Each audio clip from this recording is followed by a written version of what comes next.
आज हम लोग सितंबर के स्टूडेंट्स के लिए अलग से हम लोग सेशन ले रहे हैं। सबसे पहले मैं आपको ये बोलूंगा कि अभी आपके एग्जामिनेशन में अगर आप सितंबर में आपको देना है या नहीं देना है, अगर आपने अभी तक डिसाइड नहीं किया तो सबसे पहला काम है आपका डिसाइड करिए whether you want to appear in September or you want to appear in the month of January. तो first job is you have to take a decision. Sir ये बोलना बहुत आसान है, परंतु एक्चुअली में इसको यूज करना, इसको अप्लाई करना बहुत ही मुश्किल है। ऑब्वियस बात, क्योंकि अभी आपको कई बच्चों को, ज्यादातर बच्चों को यही नहीं पता कि आपका प्रिपरेशन कितना हुआ है, और अगर हुआ है तो सितंबर तक आप एग्जाम में अपियर कर पाएंगे कि नहीं कर पाएंगे। मार्च मंथ में तो आपने सीबीएसई का एग्जाम दिया है और अब सितंबर मंथ में आप सीए फाउंडेशन का एग्जाम देंगे, तो ऑब्वियस बात है मन में बहुत सारे क्वेश्चंस उठ रहे हैं कि हम लोग एग्जाम में अपियर कर पाएंगे कि नहीं कर पाएंगे। आई डोंट नो, ऑब्वियस बात है, इसमें कोई शक नहीं है और ये होता भी है, नेचुरली है। परंतु फिर भी आप कोशिश ये करिए, पहले आप ये चेक करिए कि whether you can complete your syllabus at least once till the end of July. कम से कम एक बार आप अपना जितना सिलेबस है सारा का सारा जुलाई एंड तक कंप्लीट कर पाते हैं या नहीं कर पाते हैं, वो पहला बात। एक बार मिनिमम कंप्लीट का मतलब सिर्फ आपने क्लास कर लिया और उसको घर में अपने आप पढ़ लिया, दैट इज नॉट कंप्लीट। मतलब प्रॉपर क्लास के साथ में तो पढ़ लिए, परंतु साथ साथ में उसको अपने आप अपने घर में वापस से पढ़ पाए कि नहीं पढ़ पाए, वो ज्यादा जरूरी है रादर देन सिर्फ क्लास अटेंड करना। तो मतलब मैं ये बोल रहा हूं, क्लास अटेंड करना और होमवर्क करना वो एक अलग चीज है। उसके बाद वापस से एक बार कम से कम मिनिमम जुलाई एंड तक आप सिलेबस कंप्लीट कर पाए क्या? सर जुलाई एंड तक तो ट्यूशन ही चलेगा, तो देखिए वो उपाय नहीं है कुछ, क्योंकि सिलेबस छोटा सा तो है नहीं, बड़ा सिलेबस है। तो सबसे पहला बात यह है कि आप ये चेक करिए कि जुलाई एंड तक one time can you complete one time. फिर एक महीना अगस्त का मिलेगा जिसमें आप एक महीने में वापस से एक बार और रिवाइज कर पाएंगे। Sir seems to be very difficult but not impossible, not at all impossible. सितंबर मंथ में मैं आपको 10-12 दिन मिलेगा, मैं वो काउंट नहीं करता, वो तो रिवीजन में ही लग जाएगा, वो तो एग्जाम के पहले का रिवीजन हो जाएगा। तो बोलने का मतलब ये है कि अगर आपको सितंबर में अपीयर करना है तो आपको अभी इमीडिएट डिसीजन लेना होगा। मेरे ख्याल से तो आप डिसीजन पहले भी ले चुके होंगे, परंतु पहला बात ये आपको चेक करना होगा कि भैया जुलाई एंड तक सर ने जो कंप्लीट किया प्लस एक बार हम अपने आप घर में पढ़ लिए कि नहीं पढ़ पाए। अगर हाँ, तब तो आप सितंबर के बारे में सोचिए, वरना आप थोड़ा सा मुश्किल है। हाँ, इसमें अच्छे स्टूडेंट जिनका मैथ्स था और जो लोग अच्छा स्कोर करते थे क्लास 11-12 से और जिनको अपने ऊपर कॉन्फिडेंस है, वो लोग डेफिनेटली सितंबर में दीजिए। भले ही आपका जुलाई में कंप्लीट नहीं हुआ तो भी आप सितंबर में दीजिए, एक बार ट्राई जरूर करिए, सो दैट कम से कम आपको पता लगेगा कि एग्जाम का एक्सपीरियंस कैसा होता है। परंतु अगर आप अधूरा ट्राई कर रहे हैं, मतलब आप you are not very sure कि हम सितंबर में पास होंगे कि नहीं, अपीयर कर लिए, तो आप एक महीना के बाद रिजल्ट निकलेगा तो उस समय को वेस्ट मत करिए। You should not be wasting those exam after period कि एक महीने तक आप वेट कर रहे हैं, वहां पर आप देख रहे हैं कि एग्जाम में पास होंगे कि नहीं होंगे, क्योंकि अब 4-4 महीने से एग्जाम हो रहा है, एक महीना रिजल्ट के लिए निकल रहा है। अगर एक महीना आप वेट कर दिए तो अपने पास भी 25% टाइम तो वहीं पर खत्म हो गया, तो फिर आपके पास बाद में 3 महीने बचेगा। तो आज इस पोजीशन पर है वैसा ही पोजीशन पर जनवरी मंथ के लिए हो जाएंगे। मान लीजिए आपने सितंबर मंथ में एग्जाम दिया और आपका एग्जाम मोटा मोटी गया, आप हो सकता है पास हो जाए, हो सकता नहीं हो, और एक महीना तक आपने कुछ पढ़ाई नहीं किया, तो अक्टूबर मिड में रिजल्ट, अक्टूबर एंड में रिजल्ट निकलेगा, वापस से उसी पोजीशन पर रह गए कि नवंबर और दिसंबर आपके पास पड़ा हुआ है। आज जो सिचुएशन में वही सिचुएशन में एग्जाम के बाद भी रह जाएंगे, तो ये कहानी वापस से चलते जाएगा, फिर जनवरी में दोगे फिर वही स्थिति। बोलने का मतलब ये है कि एग्जाम देकर आते हो और अगर जरा सा भी मन में, अगर 5% भी अगर मन में कंफ्यूजन है, तो आप वापस से पढ़ना चालू कर दीजिए। मैं ये नहीं बोल रहा हूं कि एग्जाम ड्रॉप कर दीजिए, मैं बोल रहा हूं एग्जाम दीजिए, पूरा एग्जाम दीजिए, पर वापस से फाउंडेशन का ही पढ़ाई चालू कर दीजिए, ताकि अगर मान लो एग्जाम में पास नहीं हुए तो आप वापस से नेक्स्ट टाइम अपीयर कर सकते हैं। तो ये तो एक बात। दूसरी बात, सर क्या सितंबर में देना बेवकूफी है? क्या जनवरी में देना सेंसिबल नहीं है? नहीं, मैं खुद बोलता हूं, अगर मैं आपकी जगह होता तो मैं सितंबर में नहीं जून में देता, out of discussion. If I would have been at your place, I would have appeared in the month of June and I must have cleared. क्यों? अरे मेहनत करने का जिगर होना चाहिए, मेहनत करने के लिए ताकत होनी चाहिए। 15 घंटा 16 घंटा पढ़ सकते हैं, हाँ काम कर सकते हैं, आज भी कर सकते हैं, उस समय बचपन में भी कर सकते हैं। तो अगर आप मेरे पॉइंट ऑफ व्यू से मत सोचिए। मेरा स्टैमिना, मेरा मोटिवेशन, मेरा एनर्जी लेवल एक अलग लेवल का है। आप अपने हिसाब से सोचिए कि अगर आप जान लगाकर पढ़ने को तैयार है तो अभी भी आराम से हो सकता है। सब जो मैंने पहले का बात किया सब बेकार है। जुलाई तक नहीं हुआ, अगस्त तक हुआ, फिर भी एग्जाम देंगे और पास हो जाएंगे। ये कॉन्फिडेंस होना चाहिए, पर ओवर कॉन्फिडेंस नहीं होना चाहिए। Confidence is good, over confidence नहीं होना चाहिए। सर अभी करना क्या है, कुल मिलाकर शॉर्ट में बात करिए। भाई शॉर्ट में बात यह है कि टेक्निकली स्पीकिंग आप जितना क्लास में पढ़ाया गया, देखिए फेस टू फेस क्लासेस करना रियलिस्टिकली सितंबर स्टूडेंट के लिए, आज के दिन सितंबर स्टूडेंट के लिए रियलिस्टिकली इम्पॉसिबल है। If you are appearing in September you should immediately stop attending classes. Face to face classes immediate stop किए। इवन ऑनलाइन भी करना पॉसिबल नहीं आपके लिए। आपके लिए सिर्फ एक ही उपाय है, record it, record it, record it at minimum 1.3 या 1.4x स्पीड पर। रिकॉर्डेड भी करना है पर 1.3 या 1.4x स्पीड पर करना है, तब आपका चीज पढ़ाई कंप्लीट होगा, वरना नहीं होगा। हाँ, सिर्फ वीडियो देखना इंपॉर्टेंट नहीं होता भाई, इस चीज को भी दिमाग में सोचो जरा। सिर्फ वीडियो आपने देख ली और कुछ नहीं आपने देखा तो वो कोई मतलब नहीं है, it does not make any sense. Ultimately objective क्या है, पास होना। तो पास कैसे होंगे, पढ़ के। तो अगर 1.3 पर देख रहे हो, नहीं समझ में आ रहा तो स्लो करो, अगर समझ में आ रहा तो और फास्ट करो। फास्ट का मतलब स्किप करो, और ज्यादा स्पीड करोगे तो शायद वॉइस समझ में नहीं आएगा। 1.3 या 1.4x पर देखो। लॉ और इकोनॉमिक्स जो थ्योरी पेपर है उसको थोड़ा नॉर्मल स्पीड पर देखो। अकाउंट्स मैथ में जहां पर सवाल करवा रहे हैं वहां पर फास्ट फॉरवर्ड करो, और साथ साथ में उसी समय पढ़ लो। बस यही उपाय है। देखो दो तरह के स्टूडेंट होते हैं, एक जो पूरा प्रिपेयर करके जाता है और फिर एग्जाम देता है, दूसरा कॉन्फिडेंस रहता है कि हम जो पढ़े हैं वो जबरदस्त पढ़े हैं, सिलेबस कंप्लीट नहीं हुआ पर फिर भी पास हो गए। I was in a second category of student. I personally was in second category of student. हम लोग एग्जाम जब दिए तो इतना टेंशन नहीं लेते। हाँ, पढ़ाई करना है 16 घंटा 18 घंटा, पर एग्जाम जब फर्स्ट अपीयरेंस होगा, जो पॉसिबल टर्म है वो फर्स्ट टर्म हम लोग जरूर देंगे। 2004 में आई रिमेंबर 2004 में CS फाइनल का एग्जाम था। मेरे को डेट तक याद है, CS फाइनल का एग्जाम था और हमारा ग्रेजुएशन का एग्जाम साथ में आ गया था। तो ग्रेजुएशन का एग्जाम कुछ ऐसा था, 26 मई, 28 मई, 30 मई, 1 जून, 4 पेपर, और उसके बाद में एक पेपर था 10 जून। 2 से लेकर 9 तक नहीं था, ठीक है। CS फाइनल का एग्जाम बोल रहा हूं मैं, CS फाइनल का एग्जाम 8 पेपर, 2 जून, 3 जून, 4, 5, 6, 7, 8, 9, लगातार 8 दिन होता था उस समय। I appeared. No question. There is no question at all. सवाल ही नहीं उठता, देना है मतलब देना है, कोई क्वेश्चन आउट ऑफ डिस्कशन है, देना है और पास भी करना है। पास भी किए, कौन सा बड़ा बात।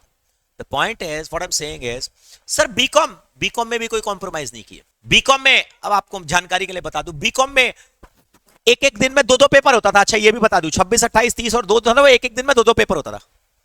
सुबह 10 से 1 और 2 से 5, एक दिन में 2 पेपर होता था। ये भी बता दूं, कितना स्ट्रेस ले सकते हैं।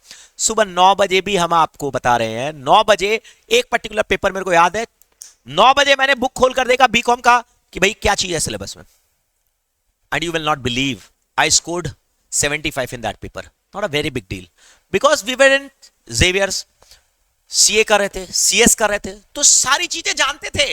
मैनेजमेंट का पेपर था, क्या पढ़ाएंगे उसमें, क्या पढ़ेंगे हम, सब तो हम लोग ऑलरेडी पढ़ चुके हैं।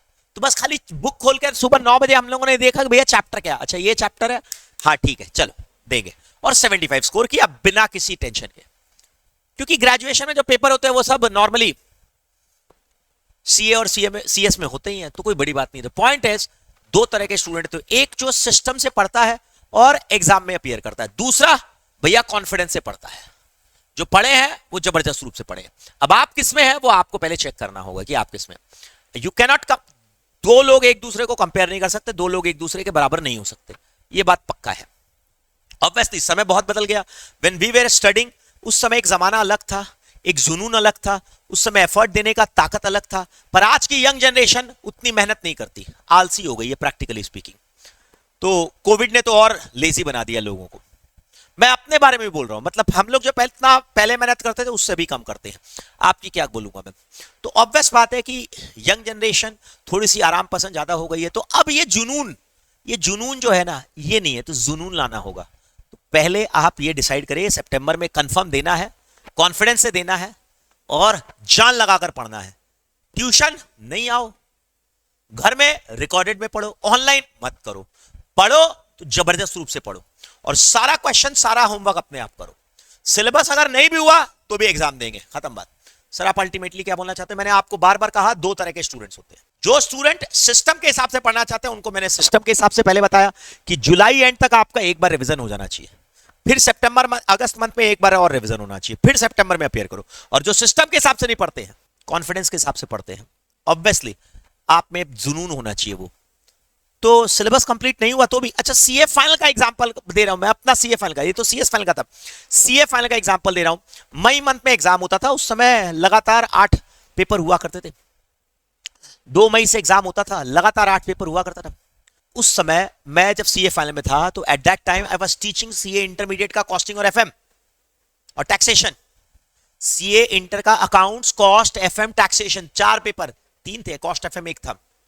तो सीए इंटर का जो बैच था ना, वो बैच मैंने 8 अप्रैल को खत्म किया। मेरे को याद है 8 अप्रैल को मैंने लास्ट क्लास दिया, बोला भैया 8 अप्रैल हो गया, अब मेरा 25 दिन के बाद सीए फाइनल का एग्जाम है, अब हम तुम लोग को नहीं पढ़ा सकते। 8 अप्रैल को एक लास्ट क्लास लेकर मैंने सीए फाइनल में अपीयर किया और I scored a rank. The reason, जुनून होना चाहिए भैया, जुनून होना चाहिए। रात को 12:30 बजे सोना, सुबह 4:30 बजे उठना, ये तब से अभी तक का आदत है। Still I can sleep for 4 hours and work continuously for 6 months, continuous for 6 months without any single break on Sundays only. Sunday को भी बिना ब्रेक के 4 घंटे सोकर 16 घंटा काम करके आज भी हम सस्टेन कर सकते हैं, और एक दिन नहीं, सस्टेन कर सकते हैं लंबे समय के लिए। उस समय तो हम लोगों ने वो 4-5 साल तक सस्टेन किया था, आज 6 महीना तो हम आराम से निकाल लेंगे, और निकालते थे बिना किसी ब्रेक के। कंटिन्यू 6 मंथ्स तक लगातार क्लासेस लेते थे, लगातार, संडे को भी 4 क्लास, तो ना बिग डील। तो ये चीज आप में जुनून होना चाहिए, आप में एनर्जी होना चाहिए। इस एज में अगर नहीं करोगे तो कब करोगे?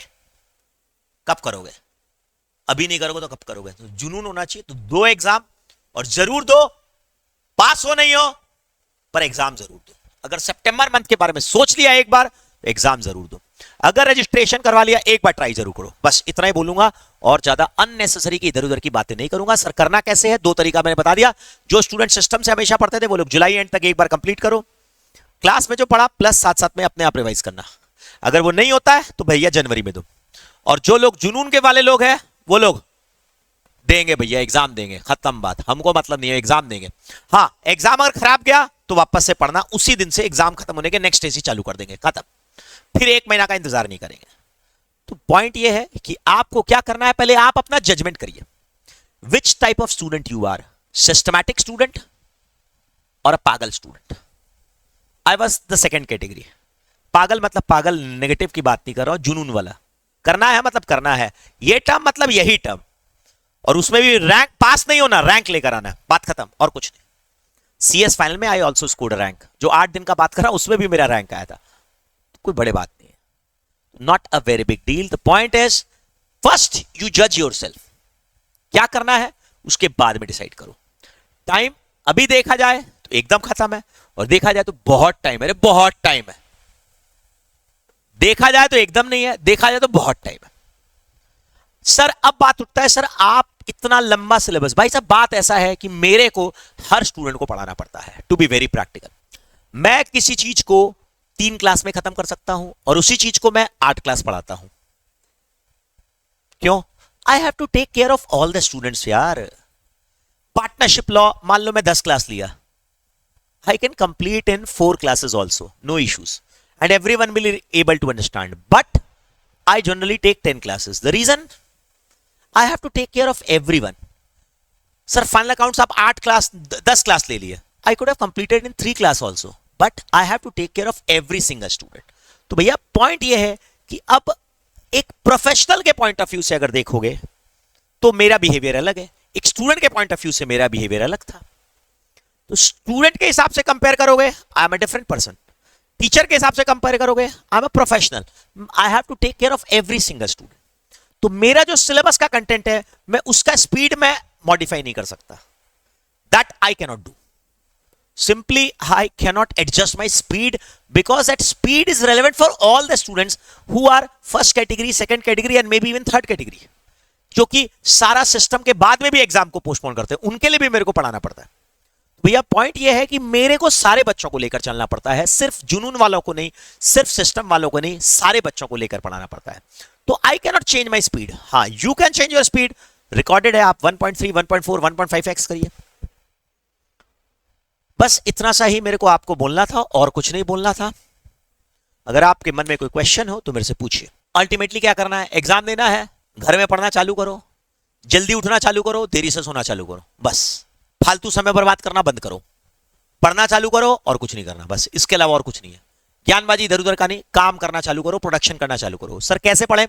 चारों सब्जेक्ट पढ़ना है, ऑल्टरनेटिव पढ़ोगे। एक दिन अकाउंट्स लॉ पढ़ो, दूसरा दिन इकोनॉमिक्स मैथ्स पढ़ो, फिर तीसरा दिन Monday Wednesday Friday 7 hours accounts, 7 hour law, next 7 hours next day economics और maths, Monday Wednesday Friday accounts law, Tuesday Thursday Saturday economics maths. That should be the system, that's it, nothing else. यही system होना चाहिए और कोई system नहीं होना चाहिए।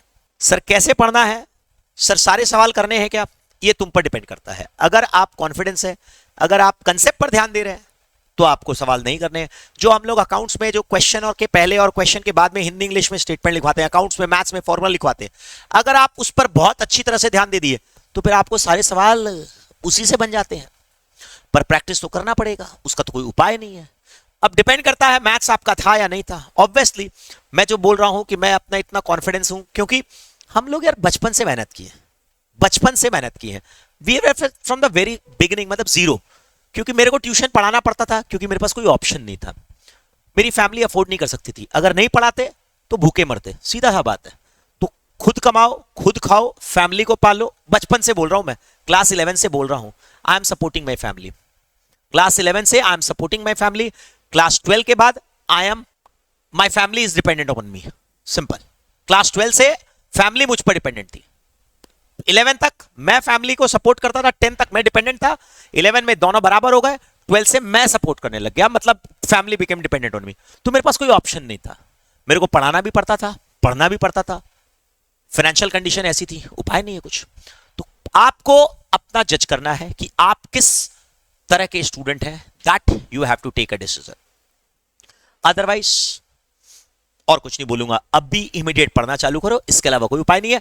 Accounts maths में क्या करोगे? क्वेश्चन के पहले क्वेश्चन के बाद में जो जो सेल्फ नोट लिखते हैं, हिंदी इंग्लिश में लिखते हैं, वो सब अपने आप पढ़ो।